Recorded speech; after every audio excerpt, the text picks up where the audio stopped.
சேலத்தில் தவிக தலைவர் விஜய் பங்கேற்கும் நிர்வாகிகள் கூட்டம் இன்று நடைபெற இருக்கக்கூடிய நிலையில் அடையாள அட்டைகளை சோதனை செய்த பிறகு அனுமதி வழங்கப்படுகிறது. இது குறித்த தகவல்களை வழங்குவதற்காக செய்தியாளர்கள் வெற்றி மற்றும் குருசாமி இணைந்திருக்கிறார்கள். அவர்களுடன் பேசலாம். முதலில் வெற்றியிடம் பேசலாம். வெற்றி, என்னென்ன ஏற்பாடுகள் செய்யப்பட்டிருக்கு, பொதுவாக என்னென்ன கட்டுப்பாடுகள்லாம் விதிக்கப்பட்டிருக்கு, காவல்துறையினுடைய பாதுகாப்பு எந்த அளவில் இருக்கு?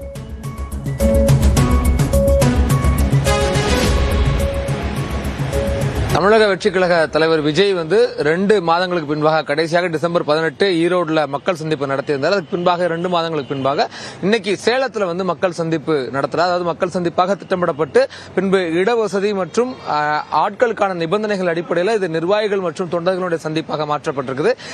ஒரு 4998 நபர்கள் மட்டும் அனுமதிக்கப்படுறாங்க. காவல்துறையினுடைய கடும் கட்டுப்பாடுகள் விதிக்கப்பட்டிருக்குது. இந்த சென்னை சேலம் பைபாஸ்ல சீலநாயக்கம்பட்டிக்கிட்ட எங்களுக்குள்ள கேவிபி கார்டன் தனியார் கதவுகள் கொண்ட, அதாவது உள் அரங்க பகுதி புதுச்சேரியில் நடந்துச்சு அந்த மாதிரி ஒரு முழுக்க அடைக்கப்பட்ட ஒரு பகுதிக்குள்ள இந்த கூட்டம் நடக்க போகுது. இது இங்க பாருங்க, இந்த முழுக்க 3 வாயில்கள் மட்டும்தான் இருக்கு. ஒரே ஒரு பிரதான வாயில்கள்ல மட்டும் ரசிகர்கள், தொண்டர்கள் எல்லாம், நிர்வாகிகள் எல்லாம் அவங்க முழுக்க அவங்களுடைய அடையாள அட்டைகள்லாம் சோதனை செய்யப்பட்டு அனுமதிக்கப்படுறாங்க. QR கோடோட அடையாள அட்டை கொடுப்பதாக தெரிவிச்ச நிலையில இப்போ QR கோடு இல்லாமலேயே வெறுமனே அந்த அடையாள அட்டையானது கொடுக்கப்பட்டிருக்குது.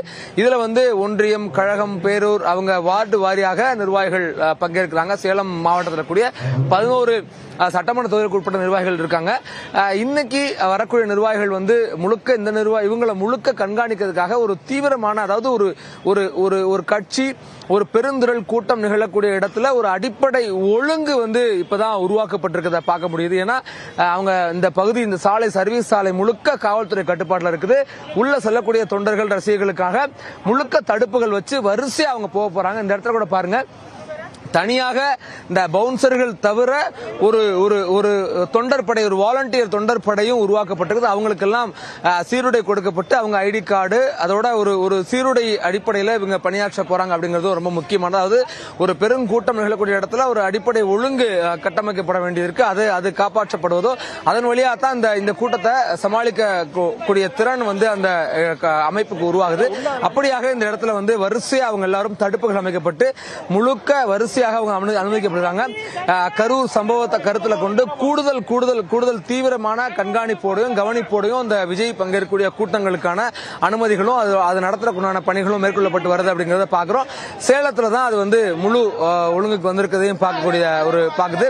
பிரதர், நீங்க வாலண்டியரா, எந்த ஊர் நீங்க? எப்படி விஜய் கிட்ட என்ன எதிர்பார்ப்பு இருக்கு? ஆனா இது கெங்கவெளி, சேலம் மாவட்டம் கெங்கவெளி இருந்து வரோம். 2026 CM வராரு, நம்பிக்கையா இருங்க, நல்லதே நடக்கும். சரிங்களா? அதனால எல்லாரும் மக்கள் மனதில் பாத்தீங்கன்னா விஜய் மிகப்பெரிய அளவுல ஒரு மாற்று சக்தியா வரும்னு எல்லாரும் எதிர்பார்க்கறாங்க. அதனால எல்லாருமே பாத்தீங்கன்னா தமிழக வெற்றி என்ன பிராக்டிகலான எதிர்பார்ப்பு என்ன இருக்கு? விஜய்களுக்கு பாதுகாப்பு தரணும்னா, அதே மாதிரி போதை கலாச்சாரத்தை கம்பல்சரி ஒழிக்கணும்னா, படிச்ச இளைஞர்களுக்கு வேலை வாய்ப்பு தரணும், மருத்துவம் தெளிவா போய் மக்களிடம் சேரணும். அதனால தளபதி மட்டும்தான் செய்வாரு. நம்பிக்கையா இருங்க, நல்லது நடக்கும். கண்மணி நிச்சயம் விருதி நம்ம தான். 2026 விஜய் தான். சரி, இப்ப நீங்க என்ன தொண்டர் படை வாலண்டியர்ஸா வந்திருக்கீங்களா? வாலண்டியர்ஸ உருவாக்கி தான் இவங்க இந்த அடிப்படை ஒழுங்கு கொண்டு வந்திருக்காங்க. ஒரு எதிர்பார்ப்பு இருக்கிற விஜய் கிட்ட ஒரு நடைமுறை சார்ந்த சில எதிர்பார்ப்புகள் இருப்பதாக தெரிவிக்கிறாங்க.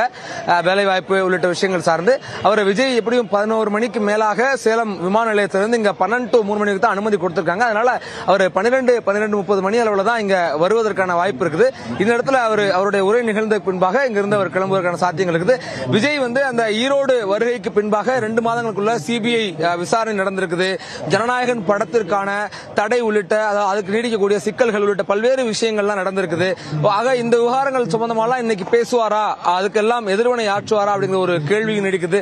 தொடர்ச்சியாக அவர் மீது வைக்கக்கூடிய பல்வேறு அரசியல் செய்யக்கூடியவர், அப்புறம் மக்களை நேரடியாக சந்திக்கல, கீழே வரைக்கும் வேறு வரைக்கும் ஒரு சென்று மக்களை சந்திக்கல, பார்க்கல அப்படிங்கிற ஒரு பல்வேறு விமர்சனங்கள் இருக்கக்கூடிய நிலையில இன்னைக்கு அதுக்கெல்லாம் என்ன பதில் சொல்ல போறார் அப்படிங்கிறது ரொம்ப முக்கியமானது. புதிய அறிவிப்புகள் சிலவற்றையும் அவர் இன்னைக்கு வெளியிட இருப்பதாகவும் சில தகவல்கள் இருக்கு. என்ன நடக்க போகுதுன்னு நம்ம பார்க்கலாம். ஸ்ரீராம் பற்றி தொடர்ந்து இணைப்பில் இருங்க. அடுத்ததாக செய்தியாளர் குருசாமியிடம் பேசலாம். குருசாமி, இப்ப இதுவரை முக்கிய நிர்வாகிகள் யாரெல்லாம் இந்த நிகழ்வுக்கு வந்திருக்காங்க? அதே போல வெற்றி குறிப்பிட்டது போல என்னென்ன முக்கிய விஷயங்கள் குறித்தெல்லாம் விஜய் பேசுவார் அப்படிங்கிற ஒரு எதிர்பார்ப்பு இருக்கு?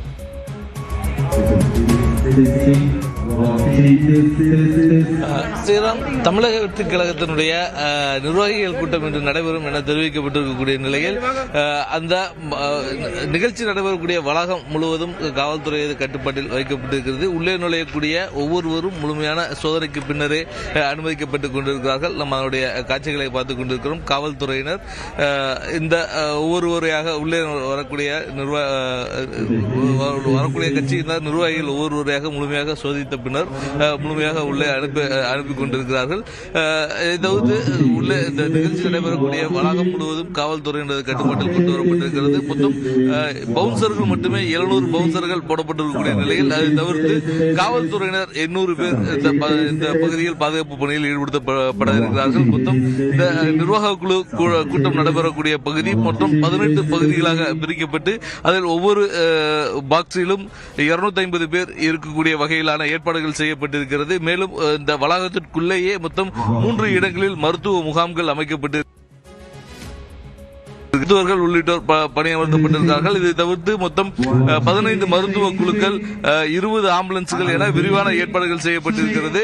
இந்த கூட்டம் மிகப்பெரிய அளவில் ஒரு எதிர்பார்ப்பினை ஏற்படுத்தி இருக்கிறது. தொடர்ச்சியாக விஜய் மீது பல்வேறு விமர்சனங்கள் வந்து கொண்டிருக்கக்கூடிய நிலையில் அந்த விமர்சனங்கள் அனைத்திற்குமே பதிலளிக்கக்கூடிய வகையில் இன்றைய தினம் விஜயனுடைய பேச்சு இருக்கும் என எதிர்பார்க்கப்படுகிறது. குறிப்பாக கடந்த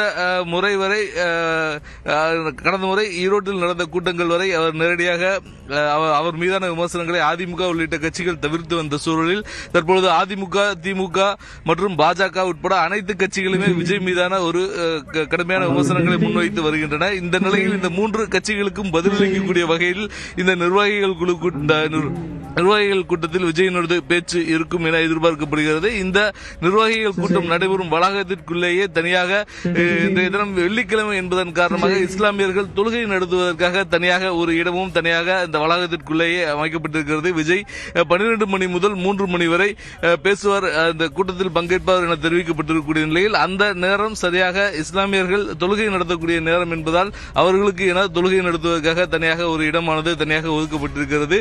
மொத்தம் 10 ஏக்கர் பரப்பளவில் இந்த பகுதியானது முழுமையான ஏற்பாடுகள் செய்யப்பட்டு வைக்கப்பட்டிருக்கக்கூடிய நிலையில் இந்த ஏற்பாடுகள் அனைத்தும் தயார் நிலையில் வைக்கப்பட்டிருக்கிறது. சரியாக 10 மணிக்கு சென்னையிலிருந்து விஜய் கிளம்புவார் என எதிர்பார்க்கப்படக்கூடிய நிலையில் 12 மணி அளவில் இந்த கூட்டம் நடைபெறக்கூடிய பகுதிக்கு விஜய் வருவார் என ஒரு எதிர்பார்ப்பு இருக்கிறது. கண்டிப்பா குருசாமி, சேலம் நிகழ்வுக்காக தன்னுடைய வீட்டிலிருந்து விமான நிலையத்திற்கு புறப்பட்டிருக்கிறார் விஜய் அப்படிங்கிற ஒரு தகவலை பார்க்கலாம். இருவருடைய தகவல்களுக்கும் நன்றி வெற்றி மற்றும் குருசாமி.